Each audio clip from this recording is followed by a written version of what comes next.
Inside Blair House, the president's temporary Washington home, extreme fanatics of the Puerto Rican Nationalist Party try to force their way in, guns blazing, to assassinate the President of the United States. When the 3-minute shooting is over, assassin Griselio Torresola lies dead on the Blair House lawn, and White House policeman Leslie Kofelt is dying a few feet away. Assassin Oscar Collazo and 2 other guards are wounded as the plot is foiled. Police and Secret Service men examine the damage. A picket on the iron fence is knocked off. The steps and doorway of Blair House bear bullet holes. Only the guards' quick action prevented more casualties. At Washington's emergency hospital, a 24-hour guard watches over Collazo, who, despite a chest wound, recovers to face trial for murder. The president, who was taking his after-lunch nap upstairs in Blair House at the time of the shooting, emerged shortly afterward to attend ceremonies at Arlington. Americans of all political beliefs congratulate Mr. Truman on his escape.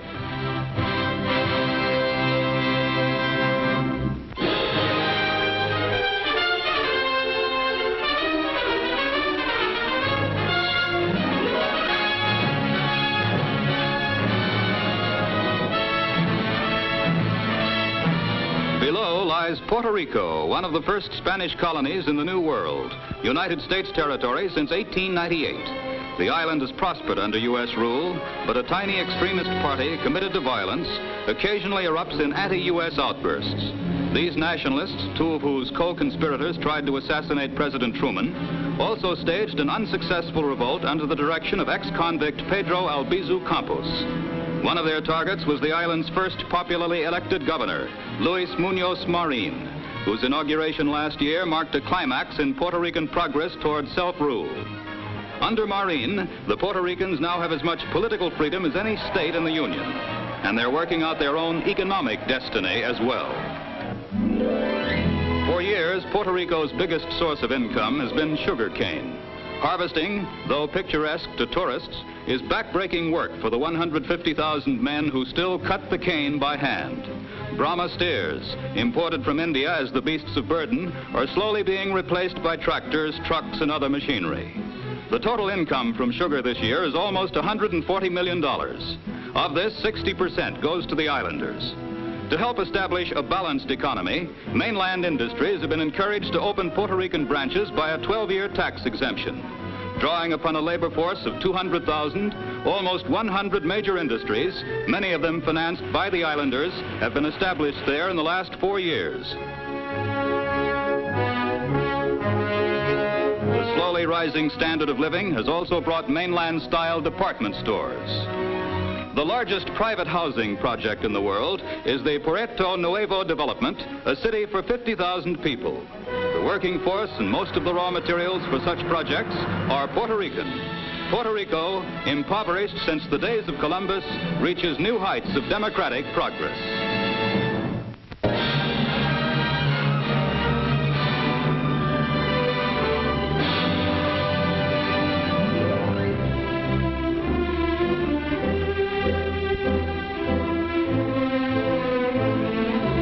Before the United Nations General Assembly, President Nasrallah Etazam announces the 46-5 vote extending Secretary General Trygve Lie's term another 3 years. The U.S. delegation had strongly supported Lie. Now Mr. Lie, whose decisive action on Korea brought Russian threats to boycott him, reaffirms the independence of his office. I am grateful for the confidence in me that is reflected in your decision this morning.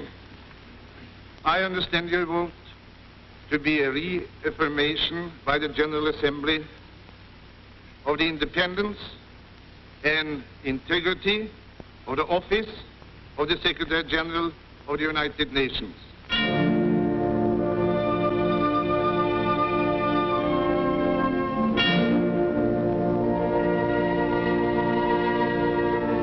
Sweden lays to rest King Gustav V, dead at 92. The new king, Gustav VI, leads a funeral procession which includes the kings of Denmark and Norway and the president of Finland. For nearly 43 years, Gustav V ruled over a Sweden at peace. Now thousands view the casket of Europe's oldest reigning monarch, whose span extended from the Victorian age to the atomic era. Through Stockholm, his body passes on its last journey as a nation mourns a democratic king who ruled long and well.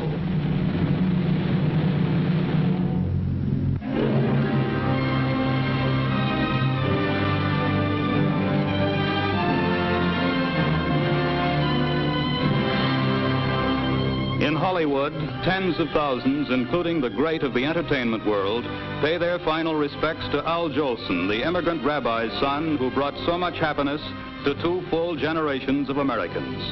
He had just returned from Korea, to which he'd flown at his own expense to bring to soldiers overseas, as he had in 2 earlier wars, songs he had made famous.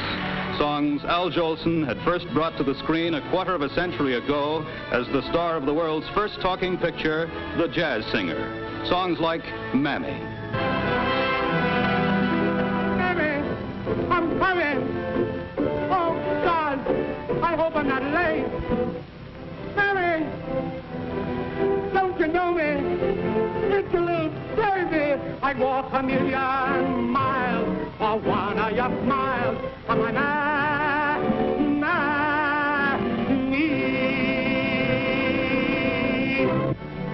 For millions, the final curtain will never fall on Al Jolson.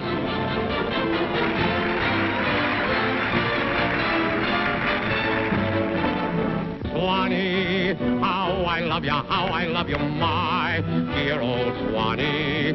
I'd give the world to be among the folks in DIX. I even know my mammy's waiting for me, praying for me down by the Swanee. The folks up north won't see me no more when I get to that Swanee.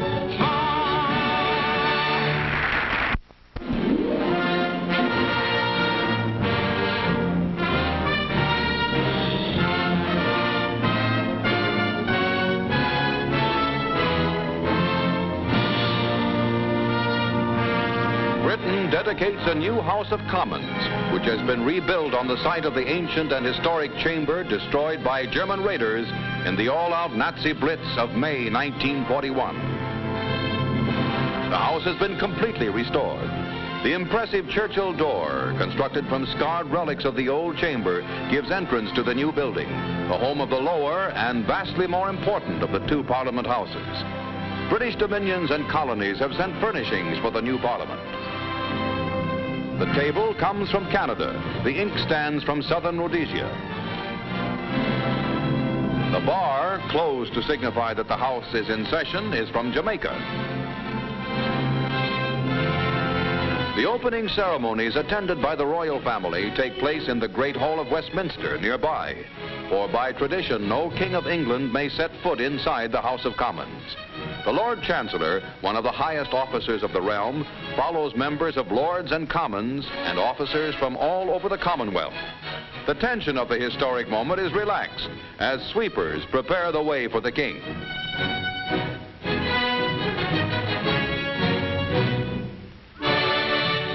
Then the King and royal family enter.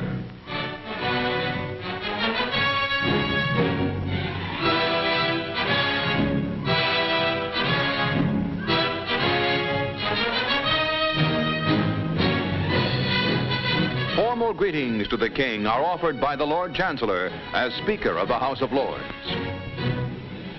Your Majesty's most dutiful and loyal subjects, the Lords Spiritual and Temporal in Parliament assembled, beg leave to thank Your Majesty for the most gracious message which Your Majesty has addressed to this House, and to ask permission to express to Your Majesty the unqualified satisfaction with which we have heard that the Commons chamber has been rebuilt after its destruction by Your Majesty's enemies in 1941. The great Mother of Parliaments has been dedicated. The Dowager Queen Mary with Princess Margaret leads the royal family out of the hall. The British Parliament has been a model for democratic legislatures all over the world. The restored House of Commons carries on, a living inspiration to all men who cherish the ideals of free debate and of democracy.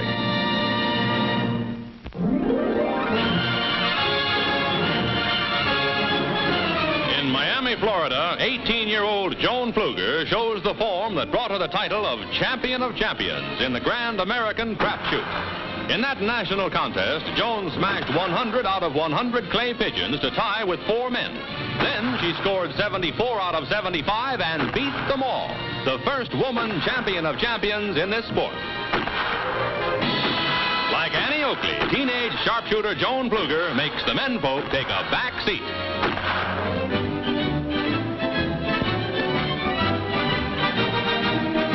Goes 7-year-old Vicky Marilis on her hunter Poblano to begin a demonstration of equestrian skill that has awed grown-up experts. Vicky, daughter of the international champion horseman Captain Marilis of the Mexican Army team, takes the same 5-foot jumps used in world competition. Then she goes her elders one better with a 6-foot jump. No, not this time. Again, Poblano refuses.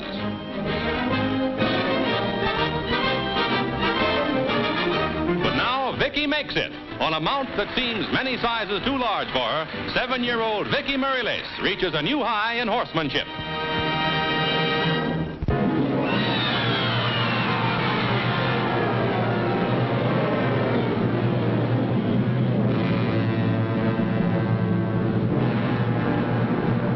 A chain of 40 tiny coral islands surrounding a lagoon is Eniwetok Atoll in mid-Pacific, part of the Marshall Islands freed from Japan in World War II.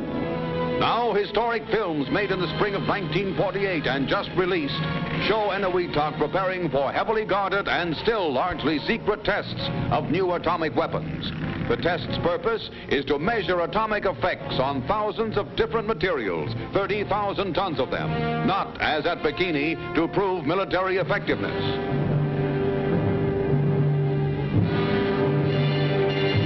In special towers, automatic cameras will record the explosions. There are no newsmen, no foreign observers present as members of the 10,000-man Task Force T leave shore for safety just before the explosion of America's 6th atom bomb at Eniwetok, now the Atomic Energy Commission's permanent proving ground.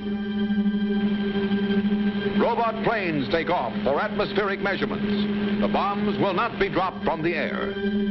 At control stations, all is ready. Now.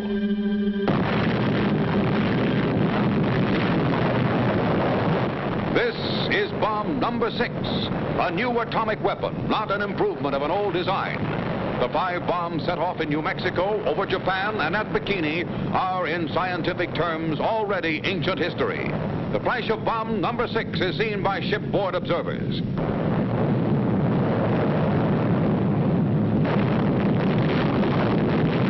And here is bomb number 7. Seen from a different angle, its death-dealing radioactive cloud spreads for miles above the Pacific. This is bomb number 8.